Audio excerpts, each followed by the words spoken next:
Welcome to Threads of Enlightenment, a podcast devoted to helping you overcome challenges in your life that prevent you from becoming the best version of yourself. Each episode features interviews with people from all walks of life about their journey of self-development and the principles they utilize to overcome their fears to achieve their desired outcome. Ready to be enlightened? Here's your host, Ken Primus.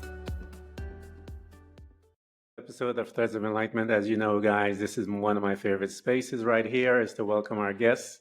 We have Denise coming today, and I want to thank her for coming and spending a couple of things I deem very expensive, her time. That 24-hour gift that has been given to each and every one of us. It's an honor that she's coming here to just share a little of that precious time with us. The other is the journey. The journey is a powerful creator. It created Denise, who is before us. It put her through some things. And so we want to investigate what those things were, those mindsets, all of those different things that she had to overcome to become who she is today. And we want to thank her for coming and sharing both of these precious things with us. Denise, thank you for coming to Threads of Enlightenment. Thank you so much for inviting me and offering me the opportunity to share my story and my journey of survival and survival after the loss of my husband, who died really, really suddenly, and how we can get through anything when we have the right mindset. I absolutely agree with that. My famous question that I told you I love to ask is, I do this because of, as I said before, to ignite the listeners to recognize that this journey is not just about themselves. There's this interdependent part of our journey in life, and that's how we serve others. So how do you serve mankind? How do I serve mankind? I help mankind release their grief, release their pain, release their heartache. Because the death of a loved one is not a life sentence. It really isn't. And unfortunately, we are taught, and we are in the Western world, which is, we are taught that grief is so sad and the loss of a loved one is so sad. And it is. It is sad. But what we are not taught is how to actually honor and live their legacy. So my message and my service to mankind is life is to be lived. We are here to enjoy life. We are here to love one another and embrace our losses and grow from them. I love your explanation of the entrance of grief and how we ought to approach it. And you're absolutely correct. Western civilization has a totally different approach to how grief is compared to some of those indigenous tribes, some of parts of Asia, all of the different parts of the world. They celebrate death differently than how we do it. So one of our customs here, Denise, is to go back because we want to get to know you even way before this incident took place. We want to get to know who you are, how you think, stuff like that. And one of the very first spaces that we visit is the house, the home, the family. And that place is, I've said many times, it's full of strangers. Mom and dad is a stranger, your siblings are strangers, you all. But within that same space, mom and dad and the surroundings of you will begin to program this young baby into certain ways to think, behave, and so forth. What was your family unit like? Well, I'm an only child, so the family unit was just me and my mum and my dad, basically. My dad, funnily enough, didn't want to have any children because he was one of 14. Wow. So my mum, I found this out many years later, gave him an ultimatum that you either give me a child, I want a baby, or I'm leaving you. Wow. So I was that ultimatum. I was that one, and he only wanted one, and that was me. A lot of people thought that I was really spoiled because I was an only child. Sure, I got bigger presents and things like that because the money didn't have to be divided between 5 or 6 kids or 3 kids. it was being an only child is not easy because you're not taught things that like I had a lot of friends, I had a lot of people around me, but I wasn't taught the skills of how to actually survive and how to fend for myself. Yeah. And I had no siblings that I could argue over. I didn't have to eat the last piece of bread quickly because somebody else was going to eat it before I did. So Yeah. all these basic instincts I didn't have. I didn't know how to do. It was me as an only child. Yeah. At school, I was severely bullied, and I didn't know how to fight back because that was foreign to me. My mum and dad would say Yeah. to me, just stand up for yourself, stand up for yourself. But I didn't know how to do that because I didn't have Yeah. anybody around me that stood up to me. Yeah. Yeah. I wasn't learning those skills. So, as this young girl, that learning those important skills to know when because you're going to be heading towards um, that big beast they call the world as you're moving Yeah, through your life. Um, as you are here and not developing these skill sets, um, what started to happen to you as a young individual? How were you managing yourself, if you will, yeah, within that space? yeah. So I met Martin, my husband, very young. I met him at a friend's 16th birthday party, Hmm. and I didn't particularly like him. Yet we ended up getting married. Go figure. And after we got to know each other, he was always there for me. He was my rock. Yeah. And then my dad died really suddenly. I was only 18 when my dad died. My father died of a stroke. He was only 47. But I had Martin and my mum there to actually be there for me. They were my rocks. And then after a while, things started happening, and Martin and I got married. So we Hmm. got married. I was very young when we got married. So was he. Although at the time, believe me, I didn't think I was that young. I was already 20.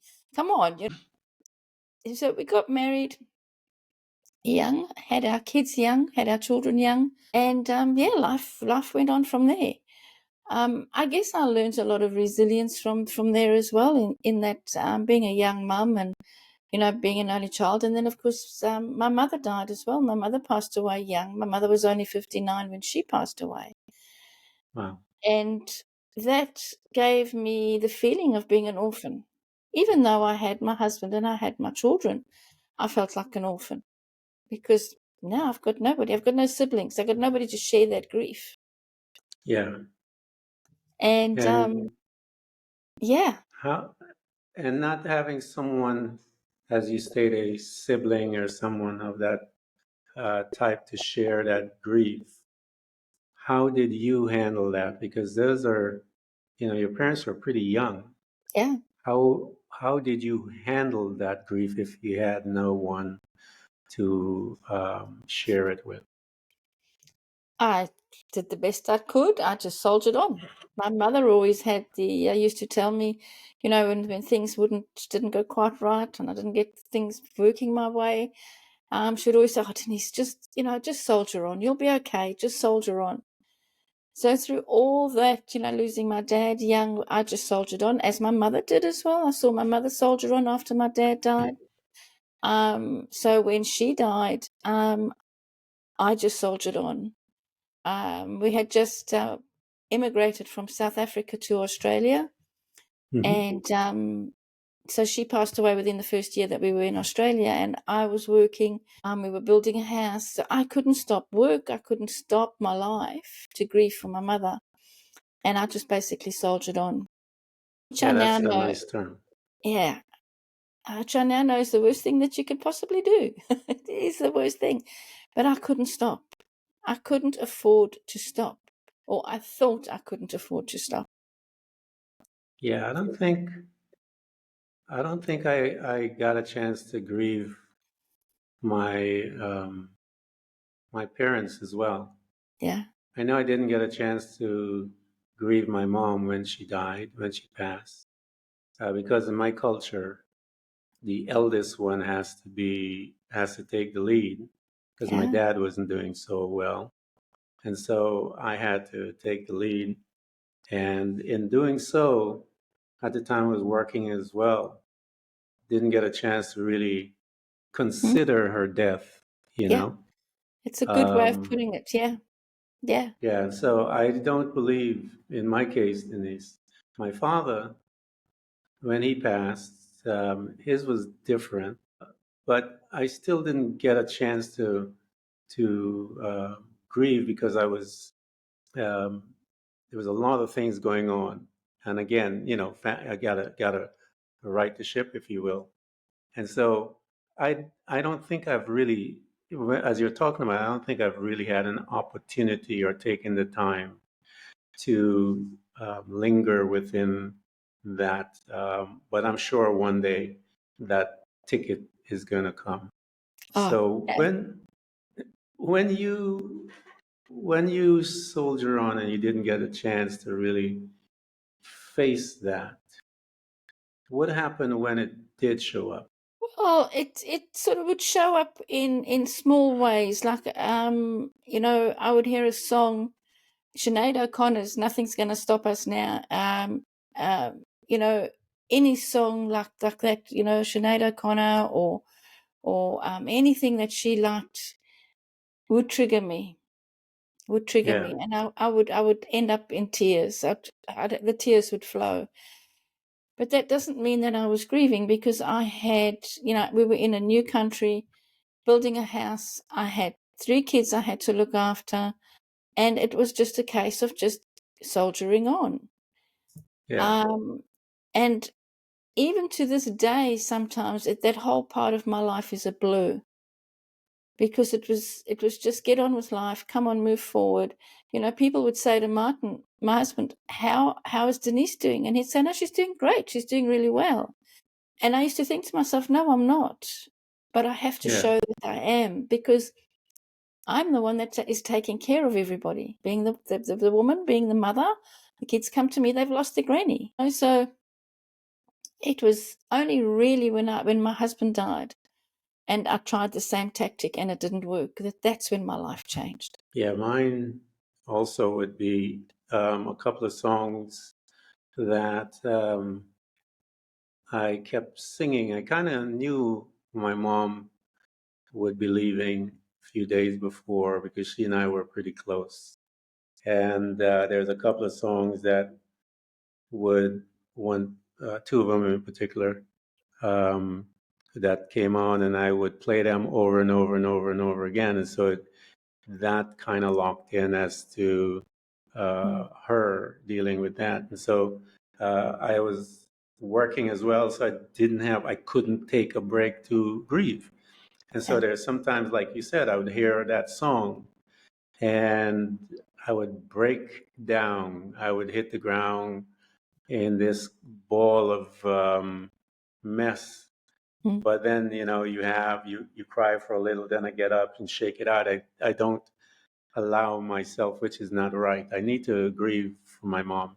Yeah. I need to experience it to its fullest and then be able to move through. So here you are, didn't get a chance to really face anything because, like you said, you have the children, you have your role as a mother that you have to hold things together because the kids are going to want to, they're grieving in their own little way Yeah. and they're trying to manage it.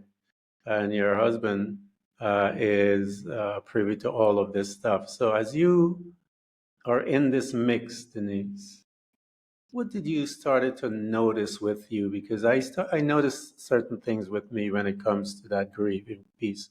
What did you begin to notice in you concerning grief? Period. I started noticing that I was more aware of other people's losses. Yeah, Prior to that, it was like, oh, so and so's mum died, or so and so's husband died. Really, oh, that's terrible. And that was it. But I started noticing that I was more compassionate to people that had lost a mother, a father, a husband, or had lost anybody, I felt deeper. I started feeling deeper. Yeah. And I started sort of, realizing that life goes on and that we're still living. We're still living. I think there's a piece of it that I've seen in different culture, especially the Japanese culture, where they honor their dead and their ancestors and so forth. And I think in our Western civilization programming, that's not a part of us at all. Uh, But I think we need to find a way somehow to incorporate some type of way by which we can allow each other to grieve and support each other.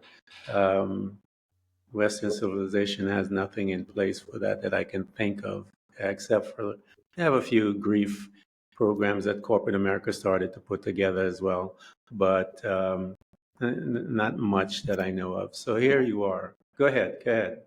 So I was gonna add to that. I was gonna say, Western culture, we are not taught to feel our emotions. Hmm.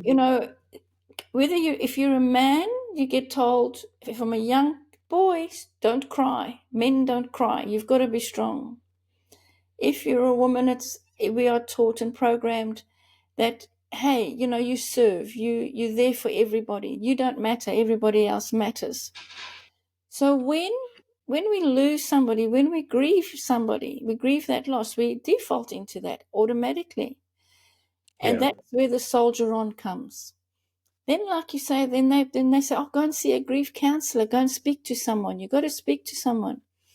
We cannot speak our way out of pain. It just doesn't work. We have Yeah. to heal. We have to heal on an inner level, from the inside out. Yeah. That is. I'll tell you a story about Western civilization and grief and pain. I was going through my divorce, and uh, I was visiting my doctor about it, and he knew I was going through the divorce. And he looked at me and he said, "I'm going to prescribe something for you." And because he was a friend, and he said, "I'll prescribe something for you." And that prescription that he was giving to me was to numb me from the pain.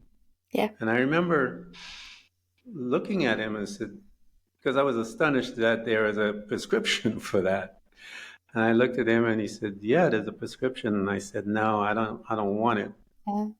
because I need to I need this. I need this to be a part of my being.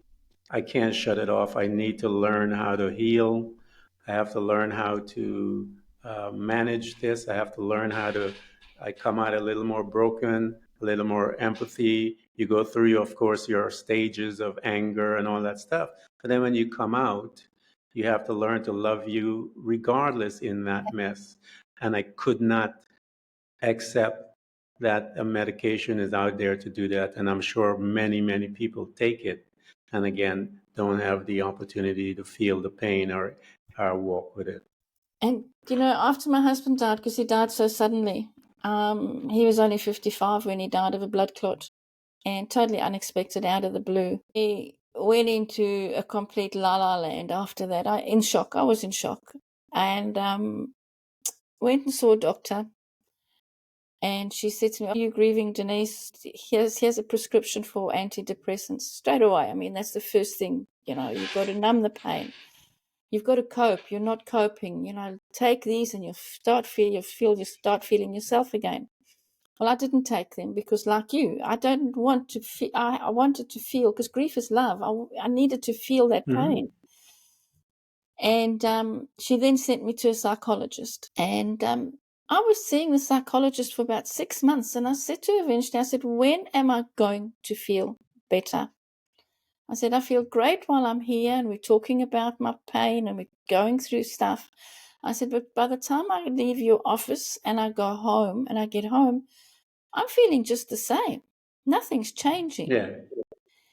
And she was shocked. She said to me, Denise, you're grieving the loss of your husband. She said, you're going to be like this for the next 5 to 7 years because grief takes time and you have to go through all those stages of grief. And that was really my wake-up call when I went, hang on, I've got to do something different because that's not helping me. And that's when my journey started. When you had that conversation, Denise, and you recognize that, wait a minute, their approach is different than what my expectations are. Yeah. Where did you begin? Do you really want to know? I began with a box of wine, not a glass of wine, a box of wine. That's a good start. A very good start. Yeah. Yeah. It started off with just one glass of wine, and it ended up with a whole box because I just collapsed because I knew that was my breaking point. That was my breaking point when I knew I can't do this anymore. I cannot. And at the back of my mind was the fact that Martin was a happy-go-lucky person. He loved me. He loved the kids. He loved life. And I wouldn't be honoring him if I was in this state every day. And if I became an alcoholic, it would be even worse. Yeah. So, that was my wake-up call to go, hang on, you need to heal. And that's when it really dawned on me that grief is love. And that grief will never heal. We have to heal ourselves of the pain and the heartache, not the grief. The grief is there always till the day I die. I will grieve Martin till the day I die, but I'm not grieving him with pain. I'm grieving him with love. And that's the difference. Of our friends within the realm of healing and personal development, especially when it comes to pain and stuff, one of our good friends, if you recognize it and you work in conjunction with it, you'll get your healing a little faster. And that is time. Time is one of the best friends that you will ever have when you are in pain, if you understand a few principles, because time will give you some distance, but within what you do within that period will dictate how quickly you heal and how you're able to manage yourself. So after the box of wine, and you realize that hell, I gotta move, I gotta find my way. How did you begin to navigate out of that, Denise? How did you get up and start day one from that?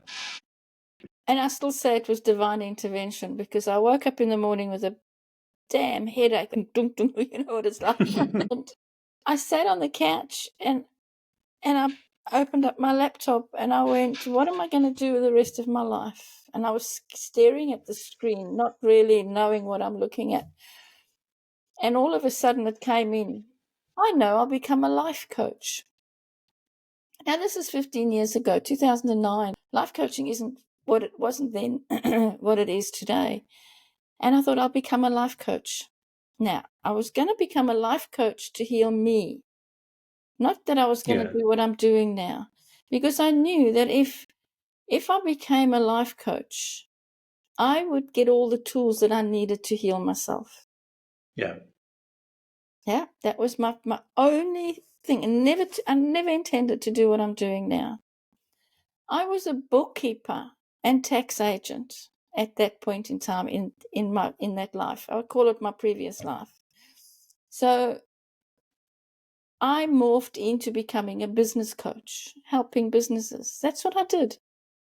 Yeah. And I kept getting this tap on my shoulder from everybody saying, you should work with people in grief, Denise. No, don't want to do that. Don't want to do that. And then I'd be somewhere and somebody would say, why aren't you working with people in grief? You're so good at it, at what you do. No, don't want to do that. Wow. And until eventually that became so loud in my head that I said, okay, fine. God, universe, You want me to work with people in grief? Show me the way. You show me how.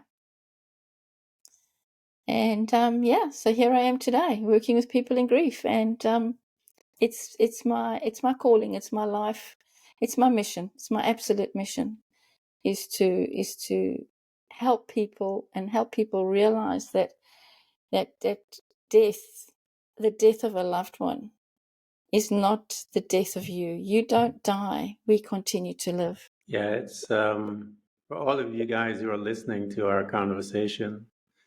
And to some degree, we all have grief to some degree. Some of us are maybe like me that haven't really grieved the death of a loved one. To take the time and honor her, I think part of me may be scared about it. Maybe I don't know because I've always been busy, and I know when I have to go into that space because she was my best friend. Mm. That it's going to be a dark one, and missing her and dealing with that part of it. I know one day I have to have this conversation with myself. And you guys that are listening, you are in pain, you're grieving broken relationships, death, Yeah. all of these different things that cause us to grieve. And pain is pain. You feel it deep in your soul. Mm. And many of you are laying there, don't know what to do. Here we have Denise that has gone through some of those um, spaces, if you will, those locations of the pain and what, how to move through it.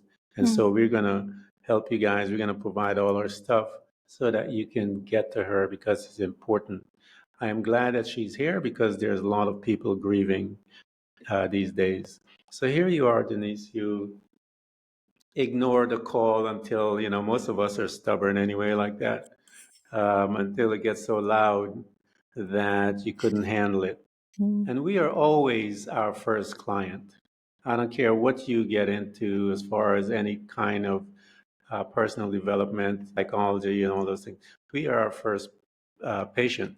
And as I tell people, as you learn to study you, you're studying human beings, you're studying mankind, you're thinking about the apparatus of thoughts and applying a thought and all that stuff. So you are your first client. As you are dealing with this client, what did you begin to notice about that client of yours? What I noticed was that I didn't know who I was. That was my first aha moment, because in any relationship, and I know, even with the loss of a parent, who am I now without that loved one? Who am I now without my mother? Who am I now without my husband? Because we lose that role in our life. And that was so scary to me to realize that I didn't know who I was. Who was Denise? She was no longer Martin's wife. My kids had already moved out of the house, so it was just me. I didn't have a family that I could look after or anything like that because I had adult children. Yeah. And so who was Denise? That was scary. It actually shocked me that I didn't know who I was, because I thought I did know who I was. Yeah. And that was my biggest journey. And this is where I help others, is let's start with, who are you? Who are you? That is a powerful question. I remember interviewing this lady, and she posed the same question to herself because she had lost her kids, she had lost everything. Yeah. And she asked herself, who are you Yeah. apart from the kids, the ex husband, the job? And when she had said that, I hadn't really thought of stuff that way. Yeah. Um, but when she finished, it made such an impact. Similar with what you just Yeah. said, is that the goal in this life is to find out, who are you. Yeah. That is the purpose of our journey. That's right. I was going to say, from that comes our purpose. Now, our purpose is not something that's massive. People go, oh, I don't know what my purpose is. Find your purpose. And in the self-help world, it's been such a buzzword, is find your purpose, find your purpose. To find your purpose could be just being a mother, could just be a great father, a great brother, a great sister. That could be your purpose. That's your purpose. But until we know who we are, not what our role is, you see, if and I say to all my clients when we start working together is, okay, so who are you? And they go, well, I'm a mother, or they say I'm a father. No, that's your role. But who is that mother and who is that father? So it's a really deep question to start asking yourself, because we lose ourselves in our life. We lose ourselves in our programming. We lose ourselves in our beliefs because we believe certain things. You know, we all have customs that we're born into. Our family has rituals and customs, and this is the way it's done. But is that the way you would do it? Is that their custom, or is that your custom? So it's going beneath that and unpacking and unraveling that all those layers, because it's layers upon layer upon layer. And that's how we heal ourselves after grief, is we start reimagining a new life. We start rediscovering who we are without As that you person. as you started that journey, Denise, what did you discover about you? I discovered that I'm pretty damn resilient, which I didn't think that I was. Obviously, because remember, I was an only child. I didn't know how to fight back. I found my voice. I found that I actually quite liked me, because up until then I didn't really know whether I liked me or not. You know, if you say to somebody, Hmm. do you love yourself? They go, what? What do you mean, do I love myself? I remember standing in front of the mirror one day, and I was getting dressed, and I was putting my makeup on, and I went, I actually quite like you. You're not that bad, you know. I said that to myself. Now, I would never have done that before. Yeah, It's discovering who we are, because that void that's left when we lose our loved one, very often we want to fill it as quickly as possible. Now, in the case of a lot of widows and widowers who lose a life partner, they want to find another partner as soon as possible. yeah, And they get yeah. into That's all these wrong relationships because they're trying to fill that void with somebody else.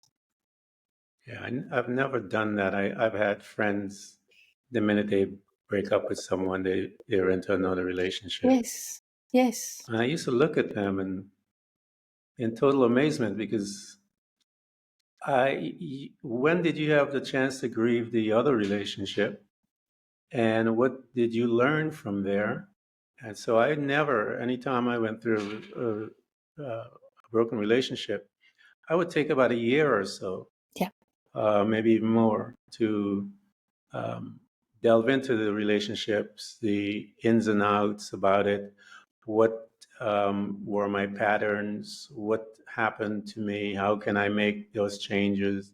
Mhm. I use that time to truly invest in myself to create a better individual that will be able to present himself when that next relationship comes about, that I'm healed. I'm not going to bring all of that mess with me into this new relationship. So, yeah. Absolutely. You know, I had a beautiful widow that I worked with her. She was only 3 months into her grief journey when we started working together. And she never had any children. She was in her late 60s. And all she wanted was another relationship. And I said to her, slow down. We need to heal you first. So after working together and through my flow method and program, about 6 months later, she met a man. And she said to me, I don't know if I really want this relationship. She said, I really like him and we're getting on well, and, you know, this and that and everything else about this man was really nice. And he was a widower as well. He had lost his wife and she had lost her husband, a lot in common. I said, so what's stopping you? And she said, I don't want to lose myself. I found who I am and I don't want to lose myself. That's beautiful. So Yeah. She has that. They have got an amazing relationship now, the two of them, but she went into that relationship whole. She knew who she Yeah. was. She didn't go in broken. And that's the difference. That's the difference. Yeah. I hope all you guys that are listening, this is how you approach a relationship. You go into it whole. Yeah. And if you're not whole, don't go into that relationship because it will not be pleasant. So here you are. You got your um, Denise. What were some, as you began to delve into you as your first client? What were some of those tools that you brought as you start studying different processes and ways by which one can assist in your personal development? What tools did you bring into your life to start assisting you to move through your grief? The first one was gratitude. I had a gratitude diary or journal. And I used to write down, and I still do today. It's a practice that all my clients do, is write down 5 things that you're grateful for every day. Because we only have 2 emotions, and this is what I found out after. We're either coming from a place of fear or we're coming from a place of love. When we're grateful, we're coming from love. Gratitude doesn't come from fear. It comes from love. Now, some days, and I know, and I get it because I was there, you are so down, you're feeling so exhausted from the grief, so flat. Life is just not worth living. I'm over it. That used to be my favorite. I'm over this. I can't do this anymore. But when we sit down with a gratitude and say, what am I grateful for today? And I know I used to sit there and go, I'm grateful for nothing today. There's absolutely nothing in my life. What can I possibly be grateful for? And then I'd go, well, I'm grateful that I had a bed, that I've got a bed to sleep in. Such basic little steps. Yeah.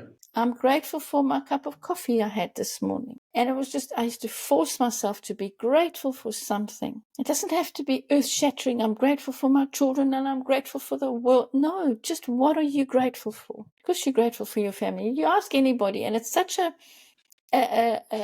automatic response that, what are you grateful for? My family. Yeah, and what else? Yeah. I try to tell people the most important relationship you'll ever have in your life is with yourself. Totally. 110%. Yeah. It is where you get the baseline of what love looks like. Yeah. Because you have to learn how to love yourself regardless. And in your eyes, you're the biggest monster there is. Oh, the And you have to turn self-talk. around. Yeah, that's Yeah, self. you have to turn around and love that. Yeah, You have to learn how to forgive that. yeah. You have to learn how to be empathetic with that. You have to learn how to be patient with that. You have to learn all of these wonderful things that we are looking for in a relationship. But if you don't have a benchmark as to what that looks like, boundaries is also very important as you do that. If Yeah. you don't have a foundation of what it looks like, you will never know if someone is lying to you if they tell you they love you. But if you love yourself, you'll know You know. because, yeah, Yeah, you'll know. you know. So, Yeah, loving ourselves is not selfish. no, We are taught, like share. You have to share. Don't be selfish. But if we don't start filling our cup first and then give from the overflow, not the full cup, but give from the overflow, that's where our self-love and our because we're conditioned, we're programmed, we run on a subconscious state, and we're totally asleep most of the time. We don't yeah. realize we really are asleep. And it's when you become aware, when we become aware of how we react to people, how we react to situations, that's when our journey starts. Yeah, I know you have your program, and the program that you usually develop is stuff that you have gone through Yeah. and you have proven it, um, that it works, and you take your personality and move through and create something beautiful.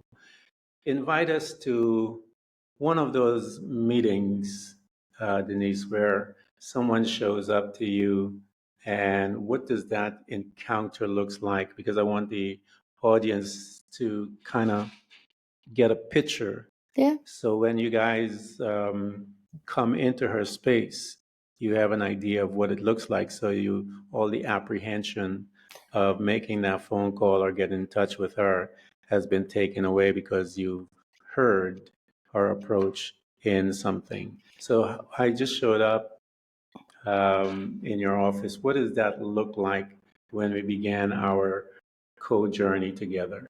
Okay. So first of all, I have a free breakthrough call, a free introductory coaching call, where we get to know each other.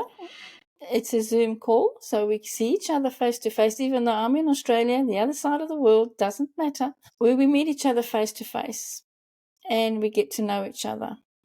I get to know where you are in your grief journey. You get to know me, and if we like each other, you know, and you say, yes, I want to heal, I want to enroll in your program, that's when your journey starts. So my flow program is an 8-week online program. Now, it's not a grief program, it's a life program. So many of my clients go, but Denise, this is not a grief program. I say, I know, it's a life program. So you go through all the modules, and in the modules of the program, there's videos, there's worksheets, there's so much in there. That's when you start your journey working on your inner self. You start unpeeling those onion layers. You know, if you imagine that you're an onion, you're in the middle and life has given you all the layers around you. That's where you start unpeeling those layers one by one. Where the real magic happens is at the end of every week, we hop on another call, a Zoom call again, where I now coach you through what have you gone through, what were your aha moments, what are your celebrations, where are you at, what did you discover? And that's where the transformation happens, is because you've already gone through the program, you've gone through the technical stuff, basically. But now we're going to unpack that and we're going to make sense of it. And that's the transformation. That is awesome. Hey, guys, I just asked that question because I want you guys to know and to have a clear understanding of what the expectations are, because I know some people just want to show up and talk, but this is about getting your healing. This is about changing your life. So when you come to Denise, come ready, prepared, and expecting stuff to happen. We are going to provide everything for you guys to have access to, all the links and everything for you to make sure that you're there, and so that you can get your healing, get past this pain, because grief cuts to the bone, man. It's all the way to the soul. You lay on the floor, you curl up. We've all been there. And so it's a dark place, but there's an exit. And so we have someone that has been there and know how to show you the way out. And so, Denise, I want to thank you so much for coming to Threads of Enlightenment and sharing your journey, your wisdom and knowledge with us. Thank you for giving me the opportunity. And, if I can just reach one person and help them, my job is done. It's grief is, as you said, is a dark place. It's not a place to live. So thank you. You're welcome. Thank you so much. Thank you. Thanks for tuning in to Threads of Enlightenment with Ken Primus. Hopefully you're now feeling more empowered to overcome the challenges in your life, whatever they may be. Share that inspiration with others by telling them about this podcast, rating it, and of course, remember to subscribe so you don't miss a single episode. For more connection, you can find us on Facebook and Instagram by searching for Threads of Enlightenment. Until next time, stay enlightened.